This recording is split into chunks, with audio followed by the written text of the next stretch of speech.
আমাদের সমাজে এমন কিছু কথা প্রচলিত রয়েছে যে সমস্ত কথাগুলোর দরুন রাসূলুল্লাহ সাল্লাল্লাহু আলাইহি ওয়াসাল্লামের মান মর্যাদা খাটো হচ্ছে, ক্ষুণ্ণ হচ্ছে।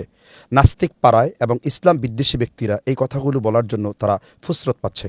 অথচ আল্লাহ সুবহানাহু ওয়া তাআলা আমার রাসূলকে কত মর্যাদা দিয়েছেন। ইন্নাকা লা আলা খুলুকিন আযীম, হে রাসূল সাল্লাল্লাহু আলাইহি ওয়াসাল্লাম আপনি হলেন মহান চরিত্রের অধিকারী। আমাদের সমাজে একটা ব্যাপক মিথ্যা কথা প্রচলন রয়েছে যে রাসূলুল্লাহ সাল্লাল্লাহু আলাইহি ওয়াসাল্লাম তার পবিত্র সহধর্মিণী আম্মাজান খাদিজা রাদিয়াল্লাহু আনহাকে বিয়ে করার সময় তার বয়স হয়েছিল 40 বছর, নবী সাল্লাল্লাহু আলাইহি ওয়াসাল্লামের ছিল 25 বছর। অথচ এই মর্মে যে রাওয়ায়াতগুলো রয়েছে একেবারে ভিত্তিহীন রাওয়ায়াত। বরং আমার কাছে প্রায় 12টা গবেষণা এসেছে। এর মধ্যে সবথেকে গুরুত্বপূর্ণ গবেষণা হলো, সবথেকে সহিহ মত হলো, তাফসির হলো যেটা সিরাত ইবনে ইসাকে রয়েছে, সিরাতে হালবিয়াতে রয়েছে, সিরাতে রাহমাতাল লিল আলামিনে রয়েছে, রাহিকুল মাখতুমে রয়েছে, সেটা হলো 28 বছর। এই মর্মের বর্ণনাটা একেবারে টনটনে সহিহ।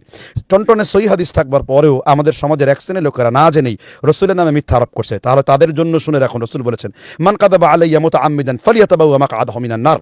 অতএব এই ধরনের মিথ্যাচার থেকে ফিরে আসুন। মা খাদিজার বয়স ছিল মূলত 28 বছর, এটাই হলো সবথেকে সহিহ মত। সুতরাং এই মিথ্যা কথা যেন আমরা প্রচার না করি। আল্লাহ যেন আমাদেরকে বুঝবার তৌফিক দান করেন।